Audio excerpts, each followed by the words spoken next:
Hello everyone, in this part of lesson we are going to study about parts of brain. We all have studied by now that brain is very important organ and it has very vital functions in our body because it is controlling all other body systems. In this part of lesson we will be studying what parts are present inside the brain or how we can study the parts of brain easily. Brain can be divided into three main parts, that is forebrain, midbrain and hindbrain. As it is clear from the name itself, forebrain means the front part of the brain, midbrain means the middle part and hindbrain means the latter part of the brain.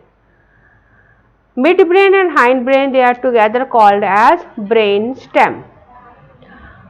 So, in other words, we can say that we can divide brain into two parts, forebrain and brain stem, and brain stem is further divided into midbrain and hindbrain. Let us first talk about forebrain. Forebrain, which is the front part or the maximum part of the brain, is made up of forebrain. It is called as cerebrum. Cerebrum is made up of two cerebral hemispheres which are formed due to the deepening of dura mater and due to phalanx, which is separating the cerebral hemispheres into two parts. Below cerebral hemisphere there is a part present which is called as the thalamus, and the part below thalamus is called as hypothalamus. Two cerebral hemispheres, they are connected with each other by corpus callosum.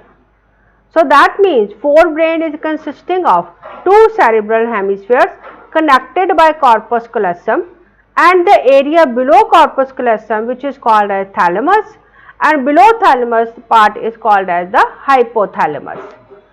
This part of the brain is making the maximum volume of brain. The next part of the brain is the midbrain, that is the middle part of the brain. It is a small part but very important part of the brain. The later part of the brain is called as the hindbrain, and it can be further divided into three parts, that is pons, which is present towards the front side, cerebellum, which is present toward the back side of the neck, and medulla oblongata, which extends in the form of spinal cord in the backbone. Tentorium, which is another deepening of dura mater, separates cerebellum from the cerebral hemispheres. This is the part which is providing additional surface for more capabilities to the human brain. So this is the basic structure of the human brain. It can be further, sometimes it is divided into two parts depending upon the color of the matter, which are named as grey matter and white matter. So sometimes we are differentiating brain into two parts, that is grey matter and white matter. We all remember that brain is made up of neurons which have two distinct parts, that is cell body and axon. That part of the brain where number of cell bodies are more, look greyish in color or dark in color, that is why they are called as, that part is called as grey matter. So grey matter is that part of brain where there are more of cell bodies of neural cells present.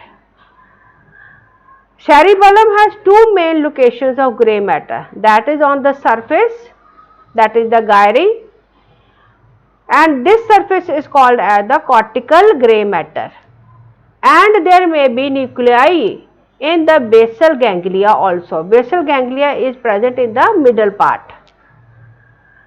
Similarly, brainstem has many nuclei in it. Nuclei means the collection where there are more of neurons present.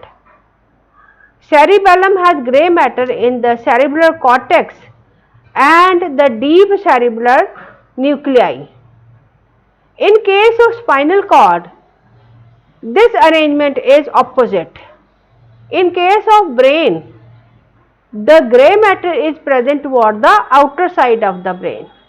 whereas in spinal cord, it is present in the center of the cord and surrounding the central canal. In the spinal cord, there is a hollow space present which is called as the central canal, and in spinal cord, grey matter is present around the central canal, that is toward the center of the cord.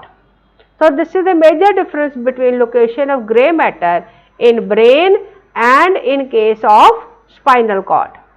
Now, let us talk about white matter. White matter is primarily myelinated axons which are present in the region, and because these axons are paler in color and because they are made up of lipid rich myelin, that is why it is named as white matter. It contains fiber tract of neural axons, and there are three different types of tracts which are formed. They are named as association tract, commissural tract and projection tract. Association tracts are those tracts which conduct information within the same hemisphere, whereas commissural tracts are those which conduct information within two hemispheres. Projection tracts are those which conduct information to and from midbrain and brainstem to the spinal cord. So, depending upon location, the white matter tract have been named differently. Now, we remember that corpus callosum is connecting two hemispheres of the cerebrum. So, that means corpus callosum is a kind of commissural tract which connect hemisphere and connect motor cortex of hemisphere. Let us study about parts of brain in detail. By now we all know that brain is made up of three parts mainly, that is forebrain, midbrain and hindbrain. And forebrain is that part of brain which is making maximum volume. It is the largest part, it is present under the skull and it is present in the front part and on the upper part. It can be further divided into three parts, that is cerebrum, thalamus and hypothalamus. Cerebrum is the upper part which is further divided into two parts which are called as cerebral hemispheres.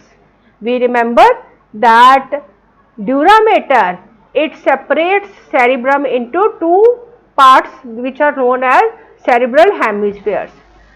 But these hemispheres, they are connected to each other by corpus callosum. So, what is corpus callosum? Corpus callosum is that part which mainly consists of axons or white matter which are connecting two cerebral hemispheres. The outer part of the brain is called as the cerebral cortex. It is also called as grey matter because it is containing more of cell bodies. We all know that all nervous system organs, they are made up of neurons, and neurons are further made up of cell body and axon. So, it is this part, that is the cortex part, that is which is the outer part which is folded into gyri and sulci, is the part where more of cell bodies are present. Because of this part looks darkish in color, that is why it is called as grey matter in comparison to the part where axons are present which look whitish in color.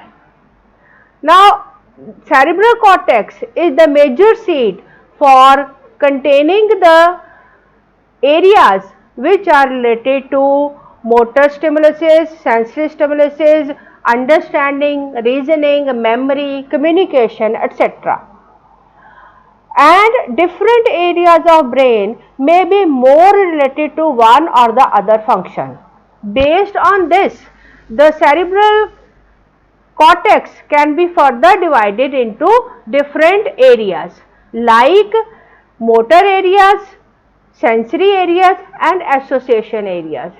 As it is clear from the name, motor areas are those areas which are more concerned with the motor activities, that means the action activities, and sensory areas are those areas which are more concerned with receiving and understanding the stimuluses which we get from our sensory organs. There are quite many areas which are related to both of the functions, and we are not able to clearly understand whether it is sensory or motor. Such areas are called as association areas. They are responsible for complex functions like intersensory association, that means forming the association between sensory and motor neurons, and there may be related to the functions like memory and communication. The lower part of the cerebrum or the middle part of the cerebrum, it contains fiber or tracts that are covered with myelin sheath. This is the part where axons are present, and we know that axons can be covered with the sheath of myelin, and such neurons, they are called as myelinated neurons. White matter is opaque, while the inner part of the cerebral hemisphere. So because of the myelin sheath, these axons, they look whitish in color. That is why the inner side of the cerebral hemisphere is whitish in color. So in comparison to this, the outer part is looking darker in color. That is why that is called as gray matter.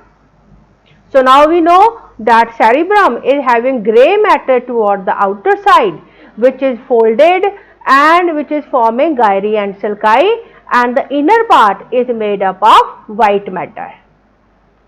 In the cerebrum, just beneath it, a part is present which is called as thalamus. Thalamus lies toward the inner side of the cerebrum. So that means if you invert it, then toward the inner side, you will be able to see cerebrum. Main function of cerebrum is to coordinate sensory and motor signals, because all these signals, they pass through thalamus and then they go to cerebrum. So that is why thalamus is the part which helps in coordinating all the stimuluses which are sensory or motor, and then they are passed on to the cerebrum. The part below thalamus is called as hypothalamus. So thalamus, it lies below cerebrum, and hypothalamus, it lies below thalamus.